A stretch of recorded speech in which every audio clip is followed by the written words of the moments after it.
Hello दोस्तों, कैसे हैं आप सब। आशा करती हूँ सब ठीक होंगे। आज की कहानी है नई दुल्हन को हुए लूज मोशन। अनिता की शादी के ठीक एक दिन पहले सगाई का फंक्शन था। उसके ससुराल वाले जबरदस्ती उसे खिलाने पिलाने में लगे हुए थे। हर कोई यही कह रहा था कि नई बहू को मैं पहले खिलाऊंगा, कोई कहे मैं पहले खिलाऊंगी। यही करते करते अनिता परेशान हो गई, पर वो क्या ही कहती। जबरदस्ती सब फोटो खिंचवाने के चक्कर में अनिता के मुंह में जबरदस्ती बर्फी और रसगुल्ले के टुकड़े भरते ही जा रहे थे। जब खाना खाने की बारी आई तो सबने टेबल साथ में लगा ली। अल्पेश की बहन, अनिता खाओ ना, तुम तो कुछ खा ही नहीं रही हो। अगर अभी भूखी रहोगी तो कल फिर फेरों के समय तुम्हें भूख लगेगी। अल्पेश के जीजा जी, अरे साले साहब, अनिता को भी तो कुछ खिलाओ, खुद ही खाए जा रहे हो। अल्पेश, जीजू, मैंने कहाँ मना किया है, खा लो अनिता, नहीं तो सब मुझे ही दोष देंगे। अल्पेश की माँ, अरे तुम सब छोड़ो, अनिता बहू मेरे हाथ से गुलाब जामुन खाएगी, क्यों खाओगी ना। अनिता क्या ही कहती, वो चुपचाप अपनी होने वाली सास के हाथों से पूरा गुलाब जामुन खा लेती है। अब तो होने वाली मामी, बुआ, मासी, भांजा, भांजी, भतीजा, भतीजी अब अनिता के मुंह में जबरदस्ती खाना ठूस रहे थे। अनिता परेशान तो हो रही थी, पर वो नए बनने वाले रिश्तों का दिल रखने के लिए चुपचाप उस समय सगाई के फंक्शन में खाती रही। उस रात तो जैसे तैसे अनिता सो गई। अगले दिन उसकी शादी थी। शादी के फंक्शन में भी सुबह से रीति रिवाज शुरू हो गए। मायके में आए मेहमानों ने सभी रीति रिवाज निभाते हुए अनिता को कुछ ना कुछ खिलाना शुरू कर दिया। जो मेहमान आए अनिता के मुंह में मिठाई और खाने की चीजें खिलाते रहे। अनिता, बस चाची जी, और मन नहीं है चाची, अरे थोड़ा सा तो खा ले, फिर शादी के बाद हम कौन सा खिला पाएंगे। हाँ ताई, अभी तो मेरी बारी रह गई, रुको, ये ले बेटिया, एक निवाला मेरी तरफ से भी खा, तू भी क्या याद रखेगी, तेरी ताई ने तुझे खाना खिलाया। अनिता, मम्मी बस, मुझे और भूख नहीं है, ये रीति रिवाज कितनी देर और चलेंगे। अभी अल्पेश के मम्मी पापा भी आकर गए हैं, उन्होंने भी मुझे बहुत सारा खिला दिया है। माँ, अनिता, ऐसे किसी को मना करते हैं क्या, अच्छा नहीं लगता। कोई बात नहीं, थोड़ा खा ले, वैसे भी अब तेरी शादी हो जाएगी, फिर कौन सा तेरी चाची, ताई और मामी वगैरह को तुझे खिलाने का मौका मिलेगा। रुक, तेरे मामा जी और पापा बुला रहे हैं, मैं अभी आती हूँ। किसी तरह अनिता की शादी हो जाती है और शादी के बाद वो अपने ससुराल आती है। पर शादी की रात से ही अनिता के पेट में गड़बड़ हो रही थी। जैसे तैसे उसने फेरों के समय अपने आप को संभाल लिया, पर ससुराल पहुँचते ही उसकी हालत बिगड़ने लगी। अब नई नवेली बहू किसे कहे और कैसे कहे। अल्पेश की बहन, अनिता, माँ ने तुम्हारे लिए ये गर्म गर्म नाश्ता भेजा है, तुम जल्दी से कर लो, फिर कुछ देर बाद मोहल्ले की औरतें आएंगी और तुम्हारी मुंह दिखाई की रस्म होगी। अनिता, बबल दीदी, वो मैं। अल्पेश की बहन, अरे शर्माना कैसा, मुझे पता है आपके लिए घर नया है, इसलिए आपको मेरे सामने खाना खाने में शर्म आ रही है। ठीक है, तुम खा लो, मैं थोड़ी देर बाद दोबारा आती हूँ। अनिता, दीदी, अल्पेश कहाँ है।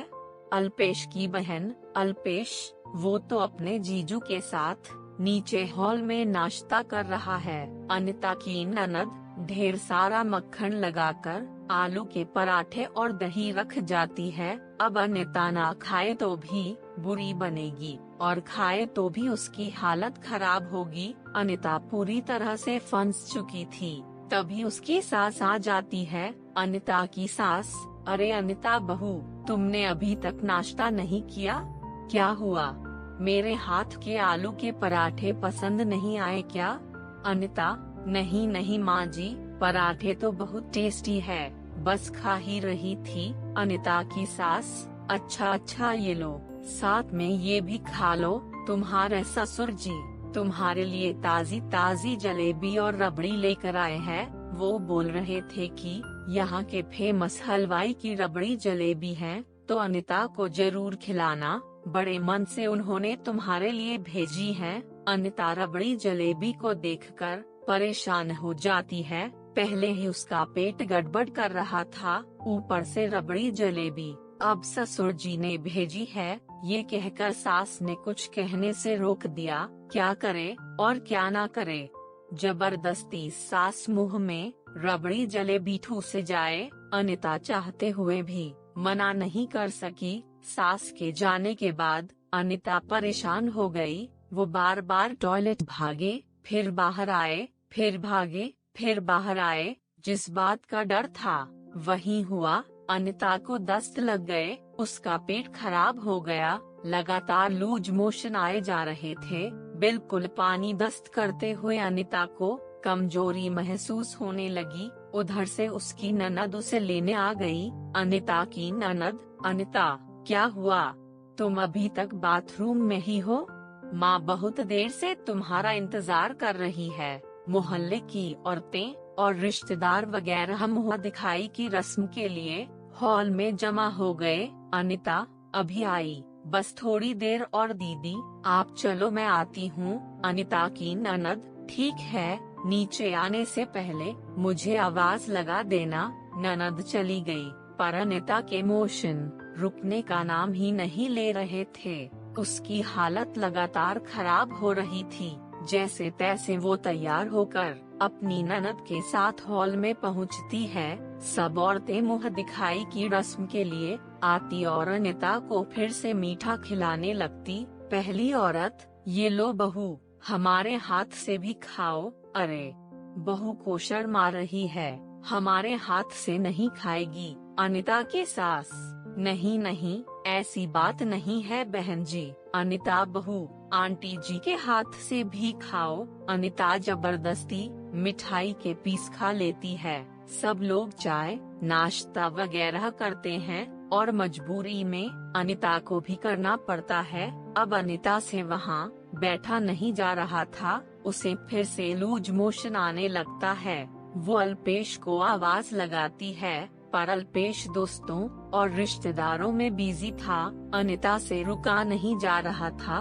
वो फौरन अपने कमरे की ओर भागती है और सीधे टॉयलेट में जाती है। कुछ देर बाद उसे आराम पड़ता है, पर अब उसकी हालत बिगड़ती जा रही थी। अनिता को चक्कर आने लगते हैं, उसका पेट भी दर्द हो रहा था।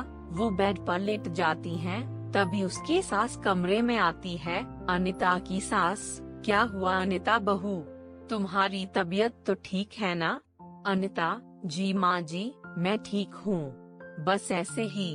अनिता अपनी सास की बात का जवाब भी नहीं दे पाती कि अचानक उसे फिर से लूज मोशन आ जाता है और वो टॉयलेट में भाग जाती है। कुछ देर बाद अनिता जब बाहर आती है तो उसकी सास के साथ साथ ननद भी वहीं खड़ी थी। अनीता की ननद, क्या हुआ अनिता भाभी, आप कुछ छुपा रहे हो?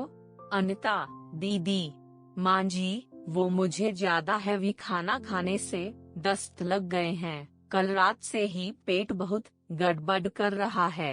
कहते कहते अनिता बेहोश हो जाती है। उसकी सास और ननद दोनों घबरा जाती हैं। अनिता की सास, अरे अनिता बहू, क्या हुआ? बब्बल, एक बार अल्पेश और अपने बाबूजी को बुला कर ला। अनिता की ननद अल्पेश और अपने बाबूजी को बुलाकर लाती है। अल्पेश डॉक्टर को फोन करता है, डॉक्टर आती है और अनिता का चेकअप करती है। डॉक्टर, अगर मेरे आने में थोड़ी देर हो जाती तो अनिता को हॉस्पिटल में एडमिट करना पड़ता। अनिता की सास, कोई घबराने की बात तो नहीं है ना डॉक्टर? डॉक्टर, नहीं नहीं, अब डरने की कोई बात नहीं है, मैंने इंजेक्शन दे दिया है, लूज मोशन रुक जाएंगे। पर अनिता को बिल्कुल भी हैवी खाना नहीं देना, बहुत लाइट खाना देना है, जैसे जूस, फ्रूट, खिचड़ी, दलिया, दही वगैरह। और कुछ भी तला भुना या फिर ज्यादा मीठा नहीं देना। डॉक्टर अनिता को दवाइयाँ और इंजेक्शन देकर चली जाती है। कुछ देर बाद अनिता को आराम पड़ता है। अनिता की सास, अरे अनिता बहू, तुमने पहले क्यों नहीं बताया? वैसे देखा जाए तो गलती हमारी है, हमें भी इस बात का ख्याल रखना चाहिए था कि बहू कितना ही खा पाएगी। वो भी अपने मायके से आई है, 2-3 दिन उसने वहाँ पर भी भारी खाना ही खाए होगा। ऊपर से हमने उसको इतना जबरदस्ती खिला पिला दिया। छोटा सा तो पेट है मेरी बहू का। हाय री मेरी लाडो, देखो चेहरा कैसे मुरझा सा गया है। अनिता की ननद, माँ अभी अनिता के लिए फलों का जूस निकाल कर लाती हूँ। अल्पेश, सॉरी अनिता, मैं भी तुम्हारा ख्याल नहीं रख सका।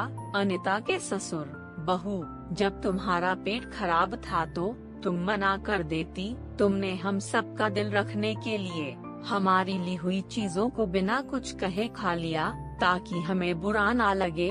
अनिता के ससुर, विमला, हमारी बहू बहुत संस्कारी और समझदार है। अनिता के ससुर, जीती रहो बहू, घबराओ नहीं, तुम जल्दी ठीक हो जाओगी। अनिता के ससुर, विमला, बबल, तुम्हें अनिता बहू का पूरा ख्याल रखना है, ठीक है। अनिता की मम्मी को भी फोन पर ये बात पता चलती है तो उन्हें भी बहुत दुख होता है कि अनिता को शादी से 2 दिन पहले भी इतना भारी खाना खाना पड़ा और वो सबका दिल रखने के लिए अपने मायके में भी किसी को मना नहीं कर पाई। शादी के बाद वो अपने ससुराल में नई बहू बनकर आई तो भी किसी को मना नहीं कर सकी। सबको अपनी गलती का एहसास होता है। 1-2 दिन में अनिता ठीक हो जाती है। अब रिश्तेदारी में पहली रोटी खाने भी जाना था। इस बात को लेकर वो और चिंता में थी, पर इस बार उसकी सास ने सब कुछ संभाल लिया। अनिता की सास, अनिता बहू चिंता मत करो, अगर रिश्तेदारी में पहली रोटी पर जाना है तो कम से कम 2-3 दिन का गैप होगा। लगातार हम भी तुम्हें रिश्तेदारी में खाने पर नहीं भेजेंगे। जब तुम्हारा जी चाहे तब जाना। अपनी सास की बात सुनकर अनिता खुश हो जाती है। वो खुश थी कि उसको इतना अच्छा ससुराल मिला था जहां परिवार के सदस्य एक दूसरे की परेशानी को समझते थे। तो दोस्तों, ये थी हमारी आज की कहानी। आपका क्या कहना है इस कहानी के बारे में? कमेंट करके हमें जरूर बताएं। वीडियो को लाइक कर दीजिए और इसी तरह की कहानियाँ लगातार देखने के लिए चैनल को सब्सक्राइब करके घंटी को दबाकर ऑल पर सेट कर लीजिए ताकि आने वाली वीडियो का नोटिफिकेशन आपके पास तुरंत पहुँचे। मिलती हूँ अगली वीडियो में। धन्यवाद।